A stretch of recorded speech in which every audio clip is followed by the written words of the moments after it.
Magandang gabi mga kabataan, mga OFW at lahat ng tunay na nagmamahal sa Pilipinas. Ako si Lan ng #WalkWithLan at ngayong gabi bibigyan natin ng matinding liwanag ang isang malaking issue na tumatalab sa ating karagatan at kalayaan. Title pa lang, alam nyo na, binatukan ni Marcoleta, si Lacson at Carpio. Ano po yan ha? Hindi po yan yung literal. Don't take it literally but figuratively, ha? Oo, ha, binatukan. Hindi sa literal pero sa intellectual level, grabe ang impact. Si Senador Rodante Marcoleta, yung laging handang magsalita para sa bayan, binasag ang mga big names na matagal nang nagtatago sa akademikong tore nila. Bakit? Dahil sa West Philippine Sea, ang ating EEZ, ang ating karapatan sa dagat na dapat protektahan, pero may mga nagsasabi na wala raw West Philippine Sea o kaya ay may surrender daw noong 2011 at sino ang lumaban? Lumalaban si Marcoleta habang sina Carpio at Lacson parang gusto lang magpa-cute o magpa-importante. Tonight, ilang minuto of facts, witty takedowns, at totoong analysis. Stay tuned. Huwag mag-skip kasi bawat minuto may bomba. Let's go. Mga kaibigan, simulan natin sa facts.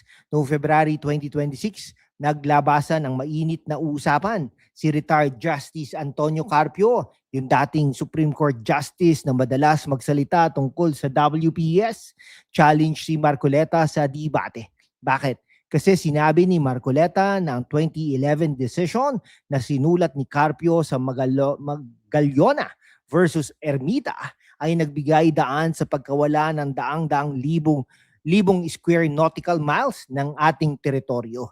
Ano ba yun, ha? RA 9522, yung baselines law, sabi ni Carpio at ng SC Supreme Court noon, constitutional yon. Pero ayon kay Marcoleta, epektibo itong nag-surrender ng ating claims sa ilang bahagi ng Spratlys at Scarborough. Grabe, no? Parang sinabi, here China, libre na ito. Tapos, binantaan ni Marcoleta si Carpio ng treason case, pero witty si Marcoleta, no need to file, guilty ka na. Imagine pronouncing a former justice guilty on air like a boss. That's a next level confidence for the country. Pero sumasawsaw si Senador Ping Lacson. Sabi niya, agonizing and pointless ang debate. Bakit? Kasi daw baka masira ang ating legal standing sa Pag-asa Island. Excuse me, Senador Lacson, ikaw bang gatekeeper ng patriotism? Bakit ka nakikialam sa laban ni Marcoleta para linawin ang katotohanan? Parang takot kang malantad ang madating pagkakamali ng elitista. Ngayon, bakit tayo naniniwala kay Marcoleta? Kasi fact-based siya, hindi puro theory. Una, sinabi niya, kahit grade 1 pupil, alam na hindi mo ibibigay ang sayo. Logical, di ba? Yung 2011 ruling, kahit sabihing constitutional, pero epektibo itong naglimit sa ating claims base sa UNCLOS interpretations na pabor sa China. Pangalawa, yung West Philippine Sea, bakit pinagdedebatahan yan? Marcoleta questions it to strengthen our position, hindi weaken. Sabi niya, gamitin natin ang tamang terms para hindi tayo ma-confuse o ma-manipulate. At yung treason job kay Carpio, witty at sharp, Carpio countered na treason only in wartime. Pero Marcoleta's point, kapag sinurrender mo ang teritoryo ng bayan, parang betrayal sa peacetime pa. Intellectual takedown. Boom, no? Habang si Lacson, instead of supporting the fight for clarity, sinabi, pointless. Parang sinasabi, wag nyo nang patulan, baka matalo tayo sa argumento. Ano yon? Defeatist ba? Si Marcoleta full courage, ready to debate kahit sino. Tayo'y critical dito, Si Carpio, respected man, pero outdated na ba? Yung 2011 ruling niya, ginamit ng critics para sabihing lost territory. At ngayon, gusto niyang i-correct si Marcoleta. Siya na nga ang may gawa noon, di ba? Parang professor na ayaw aminin ng pagkakamali. Ay, nako. At si Lacson, grabe, nakikisawsaw. Sabi niya, agonizing ang debate. Bakit? kasi baka malantad na ang ilang dating desisyon na nagpahina sa atin laban sa China o baka takot siyang maging irrelevant. Sa Senate pa naman siya, dapat siyang nangunguna sa proteksyon ng bayan, hindi yung nagpapatalo sa laban bago magsimula. O mga kaibigan ha, si Lacson parang bouncer sa debate. Huwag kayong pumasok, pointless. Pero si Marcoleta, tulad ng MMA fighter, bring it on. Who is the real patriot here? You decide, mga kapatid. Mga kabataan, mga OFW, ito ang future natin. Yung dagat na yan, yung resources, yung isda, yung oil, para sa inyo yan. Kung maniniwala tayo sa mga lumang narratives na nagpapahina sa atin, paano tayo lalaban? Si Marcoleta ang nagbibigay ng fresh, bold perspective. Hindi siya natatakot magtanong, mag-challenge. That's the energy we need. Mga kababayan, sa mundo kung saan ang kasinungalingan ay nangingibabaw, ang katotohanan ang unang sinisikil. Pero kasama kayo, magpapatuloy tayo sa laban, walang takot, walang kinikilingan, at laging handa para sa bayan. Sumali na sa aking YouTube channel membership sa #WalkWithLan at tulungan natin ang channel na maabot ang 100,000 subscribers. Ang inyong suporta ang susi sa kalayaan natin para ipagpatuloy ang pagbabalita ng katotohanan. Salamat at kita-kits sa laban. Okay, mga kababayan, mga kabataan, mga OFW na nanonood mula sa abroad, huwag muna kayong mag-off. May fresh updates pa tayo sa kontrobersiyang ito. At grabe, lalong nagiging malinaw kung sino ang tunay na maitapang para sa bayan. Una, latest news. Tinanggap na ni Senador Rodante Marcoleta ang offer ng Philippine Bar Association, PBA, na maging host ng debate laban kay retired Justice Antonio Carpio. Oo, February 18, 2026, sinabi niya sa GMA News at iba pang outlets na handa siya basta para linawin ang issue at patunayan na hindi siya pro-China, kundi pro-katotohanan. Sabi niya, amenable ako to settle criticisms. Boom! Hindi siya umatras. Unlike yung iba na puro payo na wag na lang. Pero si Carpio gusto niyang ilimit ang debate sa dalawang tanong lang.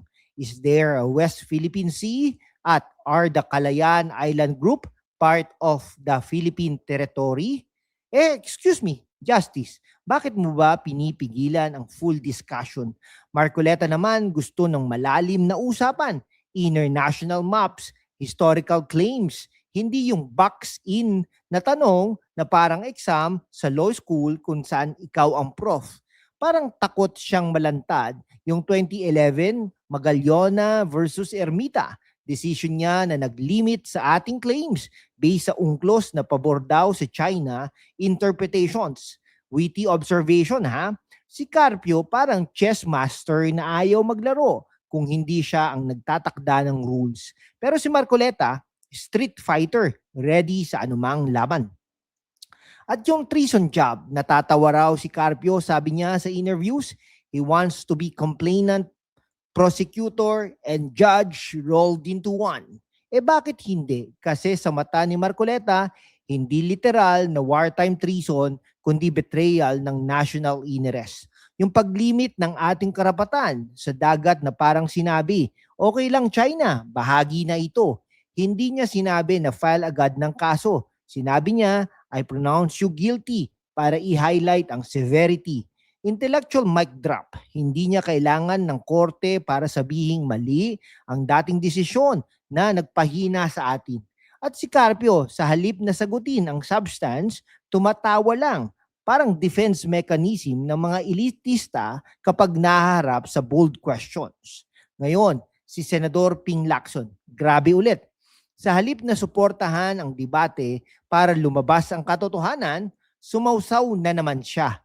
Sinusuportahan niya ang petisyon ng Kalayaan Municipal Council na ipabura sa records ng Commission on Appointments, CA, yung remarks ni Marcoleta tungkol sa KIG.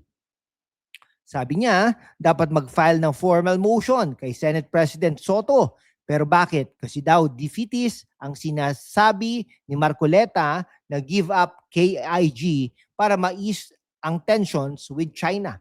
Wait, Marcoleta mismo nag-clarify na manipulated at distorted ang kanyang words. Hindi siya nag-surrender. Gusto niyang i-question ang basis para hindi tayo mamatay sa walang saysay na laban sa easy lang natin. Pero si Lacson, parang gatekeeper. Huwag nyo patulan, pointless. At ngayon, gusto pang burahin ang records.